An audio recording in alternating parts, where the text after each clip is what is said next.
Salut tout le monde, c'est Lena HBK et on se retrouve aujourd'hui pour l'épisode 3 de Parlons Catch qui va parler des Monday Night Wars. En français, ça donne la guerre du lundi soir. Cette guerre a opposé la WWE et la WCW de 1995 à 2001.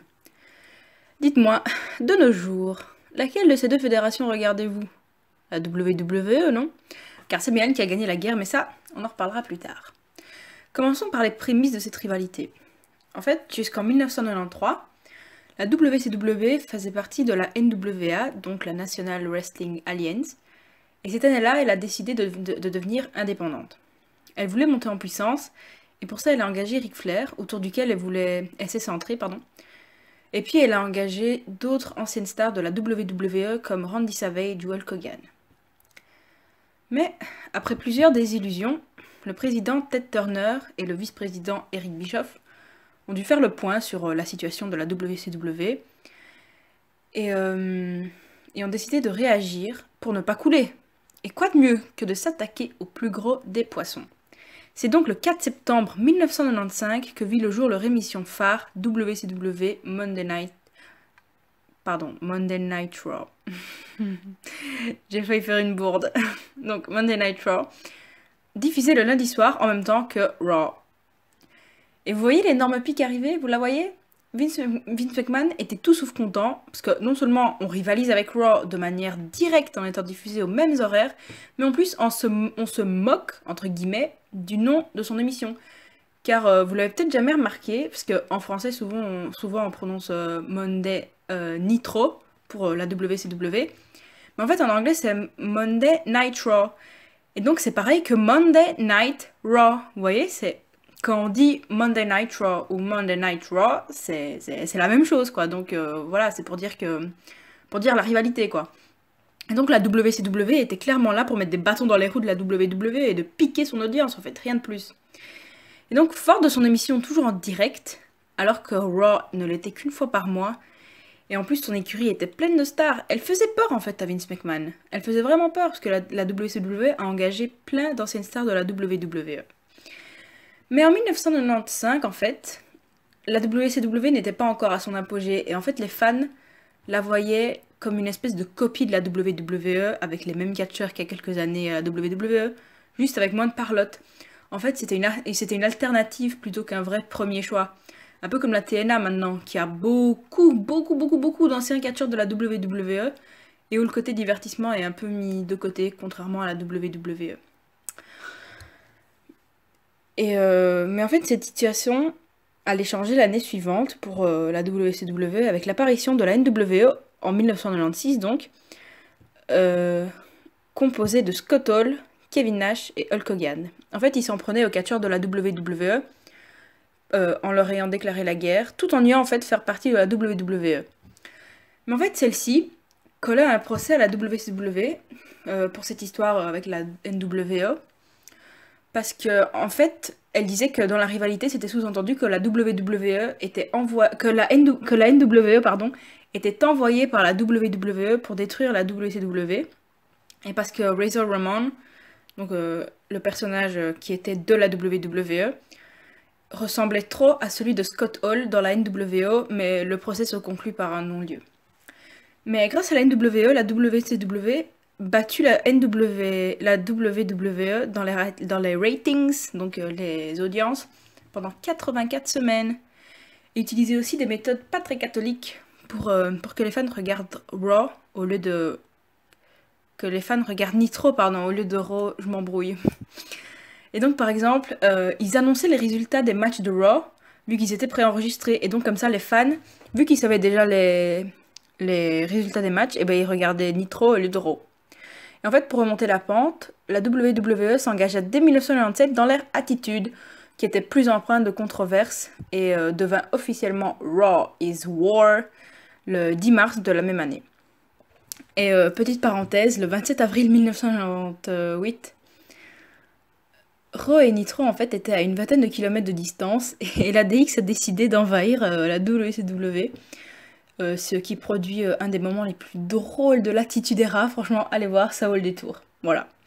En fait, quelques mois avant ce segment, il y a eu un nouveau coup dur pour McMahon avec le Montreal Screwjob, Je vous en avais parlé dans une nouvelle vidéo. Et le départ de Bret Hart pour, devinez où? Bah, la WCW, bien sûr. Et en fait, à ce moment-là, beaucoup pensaient que c'était la fin pour la WWE car elle avait trahi une de ses plus grandes stars et surtout, elle avait trahi ses fans. Mais c'est mal connaître la WWE. Car en fait, après WrestleMania 14, elle mit en avant la rivalité Vince McMahon contre Steve Austin qui captivait les fans comme jamais. De plus, elle avait une nouvelle génération de stars avec Triple H, The Rock, Stone Cold, etc. Donc franchement là, les ratings, ils sont remontés. Et d'ailleurs, le 13 avril 1998, qui voyait s'affronter McMahon et Austin dans le main event de Raw, vit la WWE reprendre le dessus sur les ratings et brisa donc la série de 84 semaines consécutives de domination de la WCW, qui peinait à se renouveler en fait. Elle restait empâtée dans la rivalité WCW contre NWO, donc voilà, les fans se sont lassés au bout d'un moment. Et en fait, elle essaya de revenir dans la course en embauchant Bill Goldberg, mais cette décision en fait, et beaucoup d'autres aussi, comme les contrats à plusieurs millions de dollars pour les stars, fut mauvaise pour le long terme, puisqu'ils perdirent beaucoup d'argent et n'ont pas pu le récupérer grâce au pay-per-view ou quoi. Et le 4 janvier 1999 marqua le début de la fin pour la WCW, où lors du main event de Nitro a eu lieu le Finger Poke of Doom. C'est très connu ça. C'était un match qui opposait Hulk Hogan à Kevin Nash pour le titre de la fédération. En fait, Hogan fit une pichenette à Nash, juste une petite pichenette.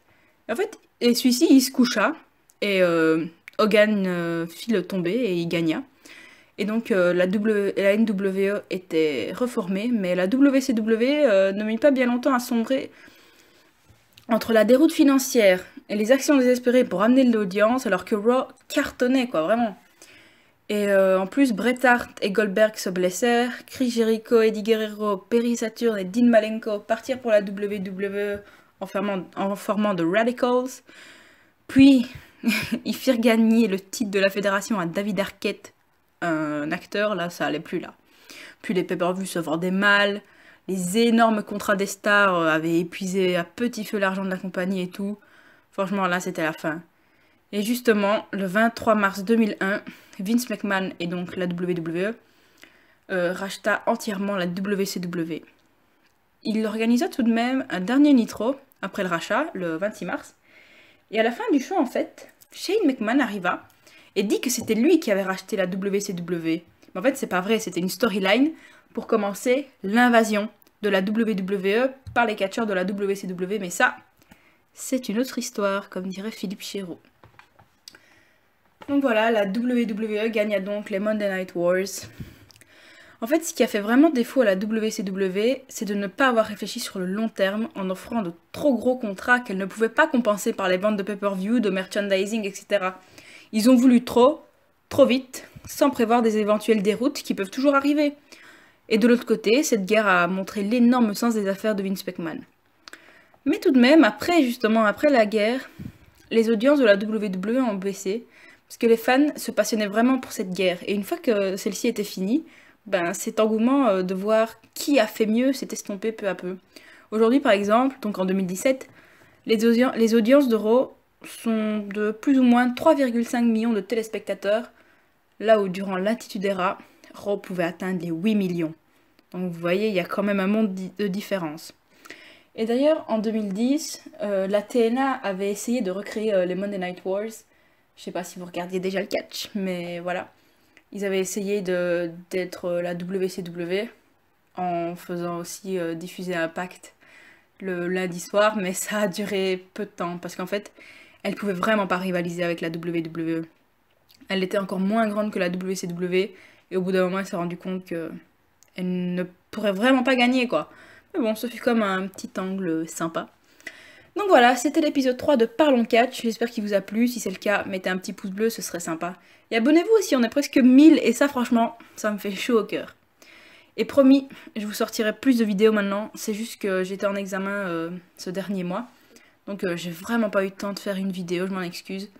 Et en plus j'avais vraiment envie de faire cette vidéo-ci, de sortir Parlons Catch 3 sur les Monday Night Wars.